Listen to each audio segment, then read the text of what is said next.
No case against General Michael Flynn. They sought to close that case, and then Peter Strzok got involved and said, don't close it, leave it open.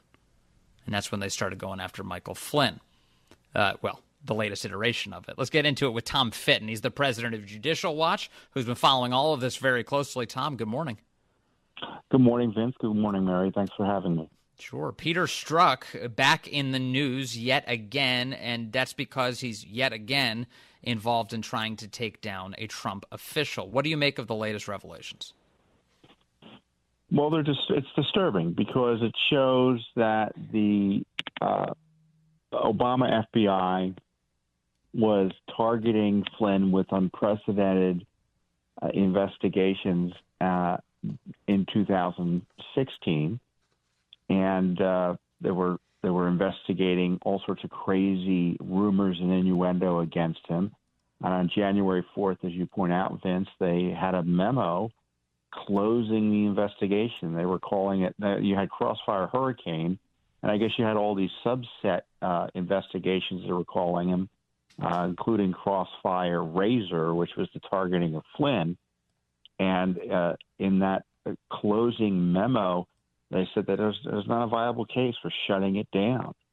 But concurrently with that, there were text messages that were released by Sidney Powell, who was General Flynn's lawyer, that were finally turned over by the FBI to Powell, that Strzok says intervenes with Page and with others, saying don't shut it down. And according to them, thankfully they hadn't shut it down. And at the direction of the seventh floor, it seems, and the seventh floor being where the top leadership, Comey and McCabe, are, they kept it open. And of course, the rest is infamous history, where they ambushed Flynn a few weeks later with questions about his communications with the Russian ambassador that were perfectly legitimate, but based on this fraudulent idea that he was violating the Logan Act, which prohibits private actors from engaging in foreign policy, which is impossible for Flynn to have done since he was acting on behalf of the incoming president of the United States in communicating with the Russians. It was a pretext to entrap him into lying so that, as the documents released earlier this week show, that they could get him fired or prosecuted. All right, my question, I have to get to the bottom of this. Why were they working so hard to get rid of Michael Flynn? What was it about him? Why him? It just doesn't seem to make sense to me.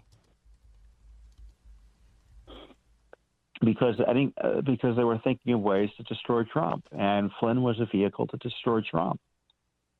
Remember, Flynn was being targeted with unprecedented spying that involved the Trump campaign. They were not only targeting Flynn, but others like Papadopoulos and obviously Carter Page with the FISA warrants at that time. And it was all about Trump. And there's been nothing like it in American history in terms of just basically rumor and innuendo that was obviously false, and they knew it was false, to justify spy operations on an incoming president. And at this time now, it was the president-elect. And then he comes into the White House, to Mr. Flynn, General Flynn, and he's the national security advisor. And Comey sends over FBI agents to try to entrap him. Comey admits he did that. He did admit he was trying to entrap him, but he does admit that he bypassed the rules and procedures for interacting with the White House by having the FBI sneakily going over there to have Flynn basically try to get Flynn fired or prosecuted. It's incredible. And this material has been held by the FBI. It should have been turned over to Flynn under a court order and the rule of law, and it hadn't been. And the fact that we're still talking about Flynn possibly being prosecuted, to me, is just an abomination of justice. Tom, do you believe that Flynn believed that the conversation he was about to have with these FBI agents was investigative in nature, or do you think that he was talking to them as a government colleague and thought that these guys were coming over because he was the new national security advisor and you would talk to other government officials? Well, another thing that was filed recently or made public is a declaration by General Flynn that was filed, I think, at the end of January of this year, where he said just that. He didn't realize that it was an investigation. He was National Security Advisor. You can imagine how busy he was in the early days of the Trump administration. And he thought his colleagues were coming over to question him. And obviously, it became clear during the conversation that they were interested in something more substantial. But the other documents show that, for instance, the FBI was debating whether or not to basically read him his rights by warning him you can't lie.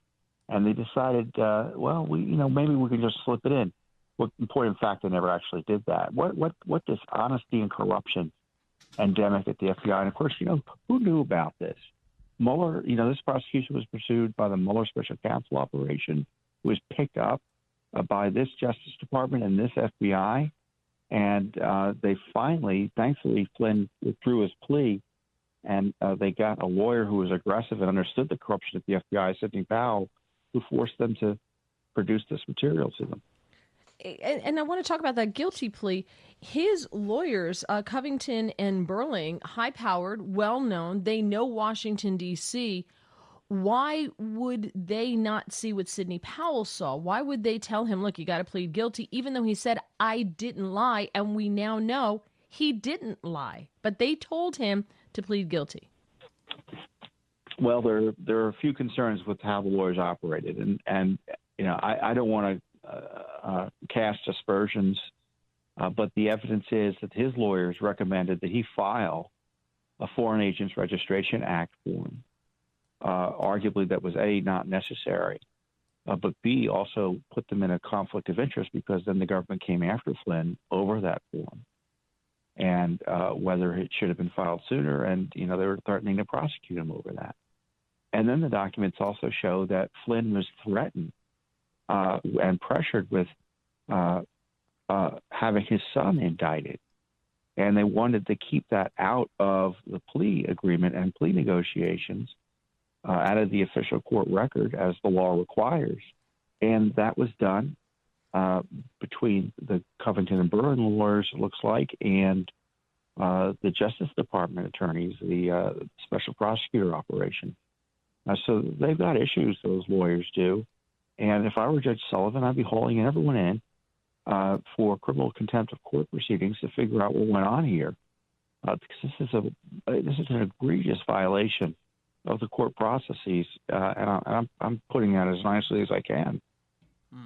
We've got more with Tom Fitton coming up because we have a lot of questions for him. I'm talking to the president of the Judicial Watch, Tom Fitton, reacting to all of the breaking news this week in the case of General Michael Flynn. Tom, the left and Trump critics broadly are criticizing all of this conversation that we're having this morning, saying that, look, the FBI handled its job the way it always handles its job. They didn't do anything wrong. All they did was ask Michael Flynn a couple questions.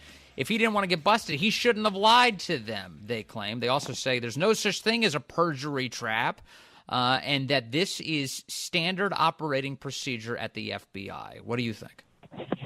Well, the evidence is he didn't lie to the FBI. The initial conclusions were that he didn't lie, and they came up with an FBI report months later that was the original report somehow has disappeared. But the initial conclusion, and Comey told Senator Grassley this, is that there's no information that he lied. In fact, they were dropping the case, it looks like, based on what Comey was saying. So there was never anything to suggest General Flynn had lied to the FBI. And, of course, it was a perjury trap. The notes show it was a perjury trap. What is our goal, the notes ask? Is it to get him to admit to talking to the Russian ambassador and, quote, lying to whoever about the conversation? Or is it to get him fired and or prosecuted? I don't know how you describe that as anything other than a perjury trap. Mm-hmm. And Flynn, again, was coerced into pleading out on this issue. And we'll see what Judge Sullivan does, because it's going to be, in the end, Judge Sullivan will decide whether what the FBI did was business as usual. And and to highlight and to call that corruption business as usual is really dishonest, because it isn't the way the FBI is supposed to operate. And to say that corruption is endemic in the FBI certainly is an odd position to take. We also found out that Covington and Burling, his former lawyers, on Tuesday informed the judge that it had located 6,800 documents that they failed to turn over to Sidney Powell as required by a court order in 2019. 6,800 documents. They said they performed a different search. They didn't perform the search they should have, so they didn't know they had these documents. And then I guess they did another search and they said, oh, look what we have. And so they turned them over to the court to be turned over to Sidney Powell. Does that happen often? Is that something that's quite common when you have a large law firm and you have, all these cases and everything, that sometimes things like this fall through the cracks?